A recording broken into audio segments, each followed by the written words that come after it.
우리들이 믿는 신앙에는 5가지 기둥이 필요한데 그 5가지 기둥은 창조 신앙, 또 임마누엘 신앙, 그리고 십자가의 신앙, 부활 신앙, 재림 신앙인데요. 오늘 우리가 살아가는 지금의 현실 같은 때에는 이 부활 신앙이 꼭 필요합니다. 그래서 이 부활 신앙을 붙들고 날마다 승리하기를 원하는데요.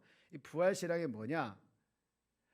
부활 신앙이란 이겁니다. 주님의 부활을 믿는 믿음이 내 신앙의 한복판에 자리 잡아서 그것이 내 신앙의 본질이요 또 핵심으로 형성해 가는 모든 것을 이제 부활 신앙이다, 이렇게 볼 수가 있는데요.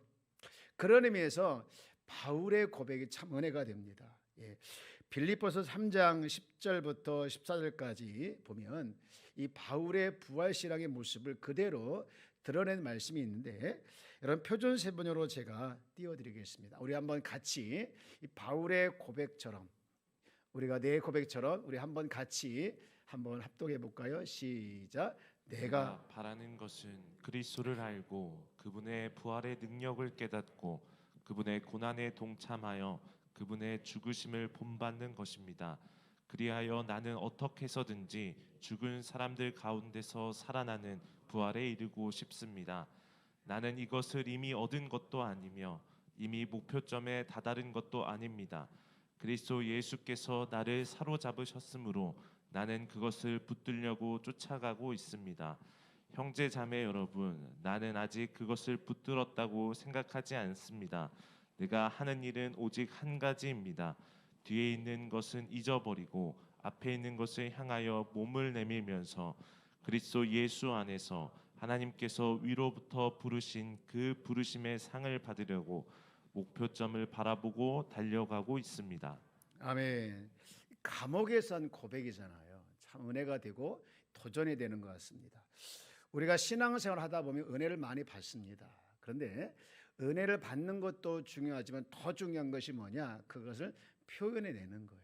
여러분, 그 표현해내는 것이 바로 부활신앙인데, 우리 예수님께서 저와 여러분에게 보여준 최고의 사랑은 바로 십자가의 죽으십니다. 나의 죄값을 위해서 십자가에 돌아가심이 최고의 사랑인데, 거기서 끝나는 것이 아니라 여러분, 우리 주님께서 죄와 사망과 그 다음에 사망의 권세를 이기시고 우리에게 또 하나 주신 선물이 있는데, 그것은 영원한 생명을 약속하셨어요. 할렐루야. 여러분, 요한일서 5장 11절 말씀을 한번 보면 이렇게 기록이 되어 있는데, 또 증거는 이것이니 하나님이 우리에게 영생을 주신 것과 이 생명이 그의 아들 안에 있는 그것이니라. 여러분, 이것이 바로 부활신앙의 핵심인 줄 믿습니다. 여러분, 이런 부활신앙의 확신이 있을 때 우리에게 여러 가지 유익이 있는데, 저는 이 2가지 유익을 말씀을 드리고 싶어요. 첫 번째 유익은 부활에 대한 믿음으로 말미암아 우리가 세상을 이기는 겁니다. 한번 따라서 한번 해볼까요? 세상을 이깁니다. 여러분, 세상을 이긴다는 것이 뭐냐? 세상에는요 부활이 없다고 얘기합니다. 어떻게 죽은 자가 살아나느냐? 또 세상은 뭐라고 합니까? 천국이 없다고 합니다. 어떻게 네가 천국 가봤느냐? 이럽니다. 여러분, 부활이 없다고 천국이 없다고 말하는 사람들의 가장 큰 비극과 불행이 뭐냐? 바로 죽음입니다. 아무리 좋은 조건을 가지고 있어도, 또 아무리 부자라 할지라도 이 죽음 앞에서 모든 사람이 다 두렵고 죽음 앞에서 모든 사람이 공포감을 갖잖아요. 사실 이 죽음에는 힘이 있습니다. 그래서 마귀는 이 죽음의 힘을 가지고 사람들을 위협하고 사람들을 움직입니다. 여러분, 로마서 5장 17절 말씀에 보면 이렇게 말씀을 하고 있는데, 한 사람의 범죄로 말미암아 사망이 그 한 사람을 통하여서 무슨 노릇했다 했습니까? 왕 노릇다. 그만큼 이 죽음에는 힘이 있는데요. 그래서 온갖 방법을 다 동원해 가지고 사탄은 사람들을 죽음의 공포를 몰아넣어 가지고 사람들로 하여금 두려워하게 하고, 그래서 모든 사람들이 죽음 앞에서 손을 내려놓게 하는 그런 엄청난 이 힘을 바로 마귀가 가지고 사람들을 두려워하게 만들고 유혹합니다. 제가 2013년도에 제 목에 혹이 만져져 가지고 뭘까 해서 이제 병원에 가서 조직 검사를 했더니 그게 암이라는 거죠. 갑상선 3기였는데 이게 이제 위암을 따지면 사기라고 하더라고요. 그래서 제가 그때 제일 처음에 가진 마음의 충격이 뭐였습니까? 바로 죽음에 대한 공포심이더라고요. 야, 내가 이렇게 해서 죽나 보다. 여러분, 이 갑상선암은요, 많은 사람들이 착한 암이라고 합니다. 그런데요, 걸려보세요. 이게 착한 암으로 들려지나요? 받아들이는 이 암은요, 똑같이 들려요. 똑같이 받아들이고요. 여러분, 그게 바로 어떤 것으로 찾아옵니까? 공포심, 죽음에 대한 두려움, 이걸로 찾아옵니다. 저도 똑같은 인간이라는 것을 저도 느꼈는데요. 여러분, 이렇게 마귀는 사람들로 하여금 죽음의 공포를, 사람들로 하여금 이 죽음의 두려움을 심어줘가지고 이제 사람들을 힘없게 만드는데요. 그래서 사람들은 이 죽음의 권세 앞에 두려워 떨면서 약해지는데, 이 마귀에 있는 이 죽음의 권세를, 이 죽음의 공포를 예수님께서 부활하신 말미암아 이 권세를 눌러 정복하신 줄 믿습니다. 여러분, 고린도전서 15장 54절 말씀을 한번 보겠습니다. 우리 한번 같이 읽어볼까요? 시작. 이 썩을 것이 썩지 아니함을 입고 이 죽을 것이 죽지 아니함을 입을 때에는 사망을 삼키고 이기리라고 기록된 말씀이 이루어지리라. 기록된 말씀이 무엇을? 사망을 삼키고 이기리라는 이 말씀이 이루어진다는 거예요. 그리고 55절 보면은 죽음아 이렇게 쭉 너 사망아 너희 승리가 어디 있느냐, 사망아 네가 쏘는 것이 어디 있느냐, 사망이 이길 수 없다는 것을 이야기하고 있죠. 57절에 가게 되어지면 이 모든 것에 대해 승리를 선포하고 있습니다. 사랑하는 여러분, 우리가 살아가는 삶의 날마다 승리가 있기를 주의 이름으로 축복합니다. 여러분, 요한일서 5장 4절에 보면은 이렇게 말을 합니다. 무릇 하나님께로부터 난자받아 세상을 뭐하느니라? 여러분, 우리는 누굽니까? 하나님께로 난자인 줄 믿습니다. 이 하나님께로 난자는 세상을 이긴다는 말씀처럼 우리는 세상을 이기는 이 믿음으로 살아내는 우리 모두가 되기를 원하는데요. 세상을 이기는 믿음이 뭘까요? 바로 부활 신앙인 줄 믿습니다. 여러분, 우리가 사는 이 세상이 전부가 아니지 않습니까? 죽음의 끝이 아니잖아요. 그러므로 우리가 살아가는 삶의 현장에서 날마다 이 부활의 참 소망과 기쁨을 가지고 여러분 이 세상을 살아내는 또 승리하는 자가 되기를 원하는데요.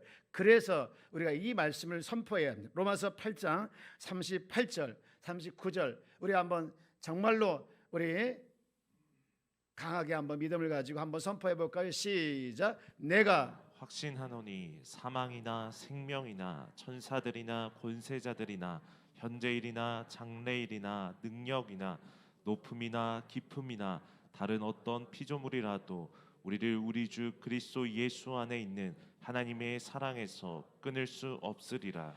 우리 주 예수 그리스도 안에 있는 하나님의 사랑에서 끊을 수 없다라는 이 선포가 여러분의 선포가 되길 축복합니다. 여러분, 날마다 이 확신을 가지고 살아가는 것, 이것이 바로 부활신앙이고, 이런 부활신앙이 있을 때 우리에게 주는 놀라운 첫 번째 유익이 바로 승리죠. 그런가 하면 두 번째 유익은 뭡니까? 어떤 고난에도 흔들리지 않는 겁니다. 따라서 해볼까요? 어떤 고난에도 흔들리지 않는 것이다.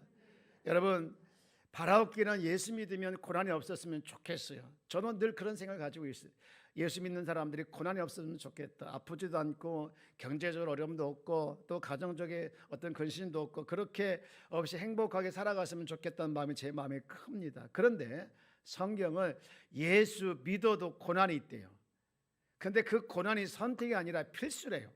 여러분, 사도행전 14장 22절 말씀 볼까요? 제자들의 마음을 굳게 하여 이 믿음에 머물러 있으라 권하고, 그 다음 봅시다. 또 우리가 하나님 나라에 들어가려면 뭐를 겪어야 되겠습니까? 많은 환난을 겪어요. 고난이 선택이 아니라 필수라는 거예요. 그리고 천국 가는 길에도 환난이 있다는 거예요. 로마서 8장 17절 말씀입니다. 우리 한번 같이 읽어봅시다. 시작. 자녀이면 또한 상속자 곧 하나님의 상속자요 그리스도와 함께한 상속자니 우리가 그와 함께 영광을 받기 위하여 고난도 함께 받아야 할 것이니라. 우리는 영광 받기를 원하지만, 영광만 있기를 원하지만 아니라는 거예요. 영광도 있지만 그 영광을 받기 위해서는 반드시 고난도 함께 받아야 된다는 거예요. 그래서 우리가 이런 고난과 이런 어려움과 역경에서 우리가 흔들릴 수 있는데, 그런데 성경은요, 우리가 세상을 살아가는 데 있어서 고난과 역경에 흔들리는 것을 허락하지 않는데요. 여러분은 사도 시편 55편 22절 말씀 봅시다. 내 짐을 여호와께 맡기라. 그가 너를 붙드시고 의인의 요동함을 어떻게 한다겠습니까? 영원히 허락하지 아니하시리로다. 할렐루야. 여러분, 우리는 이런 존재예요. 그래서 만약에 니들이 흔들리면 어떻게 할 것이냐, 세상에서 흔들리고 믿음에서 흔들리면 어떻게 할 것이냐, 무서운 말씀을 하나 하는데요. 야고보서 1장 6절 우리 한번 같이 읽어봅시다. 시작. 오직 믿음으로 구하고 조금도 의심하지 말라. 의심하는 자는 마치 바람에 밀려 요동하는 바다 물결 같으니 이런 사람은 무엇이든지 죽게 얻기를 생각하지 말라. 할렐루야. 여러분, 이런 쭉 말씀 보면서 여러분, 주의 마음은, 우리 주님의 마음은요, 우리가 온갖 두려움과 걱정과 고난 속에 있을 때 거기서 처박아 놓고 너 여기 있어라 하는 분이 아니라, 그 역경 속에서 오히려 뜨거운 하나님의 사랑의 관심과 보호의 손길을 놓지 않고 지키시고 이끌어가는 분이 바로 부활하신 우리 주님인 줄 믿습니다. 여러분, 부활은 하나님의 승부였습니다. 세상에서는 부활이 없다고 하고 세상에 천국이 없다고 하는 그들의 코를 납작에 꺾고 이것 봐라 진짜 부활이 있다라고 선포하고 승리를 던지게 한 것이 뭐냐, 바로 하나님의 부활이었습니다. 여러분, 많은 사람들이 틀렸다, 아니다, 가짜다, 보지 못했다, 믿지 못하겠다 하는 그 시대 그 사람들에게 향해서 이거 봐라 진짜다, 이게 진짜다 라고 선포하고 정말 그 일을 이루신 것이 뭡니까? 오늘 주님이 부활하신 부활인 줄 믿습니다. 그래서 오늘 우리들에게 마지막 이렇게 권면하고 있는데요, 고린도후서 전서 15장 58절 말씀입니다. 그러므로 내 사랑하는 형제들아, 견실하며 흔들지 말고 항상 주의 일에 더욱 힘쓰는 자들이 되라. 이는 너희 수고가 주 안에서 헛되지 않은 줄 알미라. 여러분, 어떤 상황에서 흔들리지 않고, 어떤 상황에서 요동하지 않고, 어떤 상황에서 당당하게 살아가게 하는 이 부활 신앙이 여러분의 가슴 깊은 곳에, 믿음 깊은 곳에 뿌리 내려서 그것이 여러분의 신앙의 본질이요 핵심이 되어 있어서 언제 어디서나 승리하고 언제 어디서나 승리일 뿐만 아니라 여러분 삶 속에서 흔들지 않는 귀한 성도가 되길 주 여러분 축복합니다. 여러분, 사망을 이기는 힘이 무엇인가요? 여러분, 고난에서 흔들리지 않게 하는 힘이 무엇인가요? 더 나아가서 내 생명, 내 물질뿐만 아니라 인생 전체가 주인 되시는 주님 것이라고 고백할 수 있는 그 힘이 무엇에서 나올 수 있겠습니까? 그것은 바로 부활을 믿는 부활 신앙에서 나오는 줄 믿습니다. 사랑하는 여러분, 오늘 우리 주님이 부활하셨고 오늘 우리 주님 부활하신 그 믿음을 믿는 이 부활 신앙으로, 또 부활의 능력으로 여러분 견고하고 흔들지 않는 사랑하는 하나님의 자녀가 되어지기를 주의 이름으로 축원합니다.